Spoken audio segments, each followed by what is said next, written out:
Well, today we are trying a new spaghetti sauce recipe. This is one that the husband found on the internet.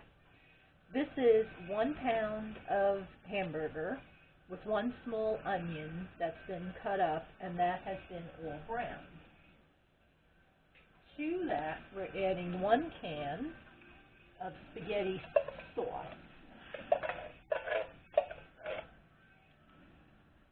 And also 1 can of tomato paste, and that will really thicken up the sauce. And if you don't want to do that, you could probably just substitute tomato puree for that. And since we do have to add a little bit of water to this, I'm going to put it in this can. And that should get the rest of the remaining paste out of here. It really does not like to come out of this can. Okay, that looks like I got just about all of it. Alright, there we go with that. Then the next thing we're going to do is add the flavorings. And for this recipe, we are starting with some garlic powder. Good grief.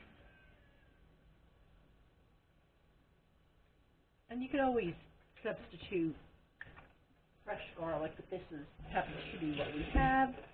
And then we're going on to Italian seasoning. And you could always substitute oregano for that. And after this cooks for a while, I'll go back and taste it and see if any of the flavors need to be adjusted.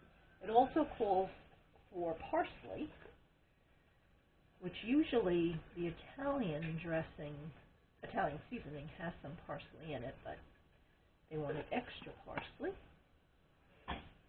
And a splash of Worcestershire sauce.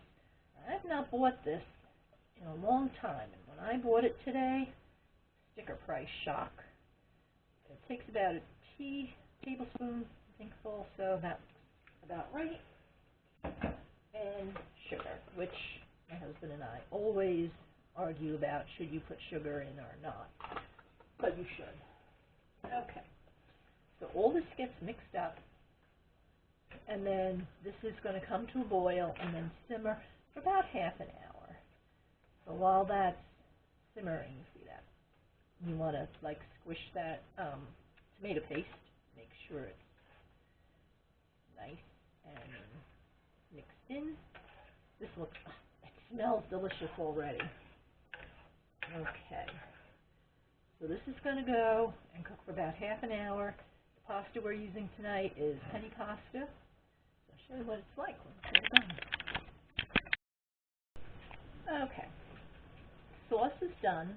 I did taste it, and as expected, I had to put in more oregano. And now I've drained the pasta, and that is going right into the pan. I know some people like to keep the sauce and the pasta separate, but it's just going all in together. Okay, a little bit of that water whoops, I missed a noodle.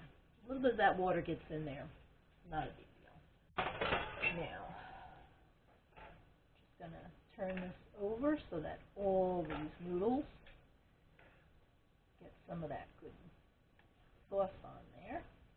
And I also meant to say before, this recipe says you could put in some pepper flakes. So if you like it a little hotter, a little spicier, you could always do that. And I also forgot to put in the salt and pepper, but I just put a pinch of salt and a little bit of pepper in, and I just used ground black pepper, and that did make a difference, but it did need the extra oregano. So now let's plate this up.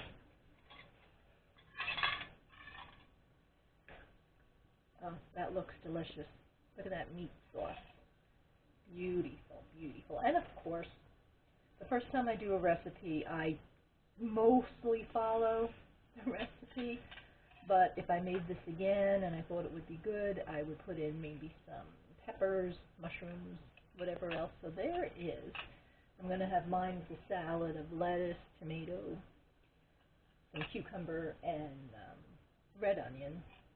But there it is, and we're going to grate some Parmesan. What kind of cheese will we having? The Parmesan Reggiano is going to go right on top of this.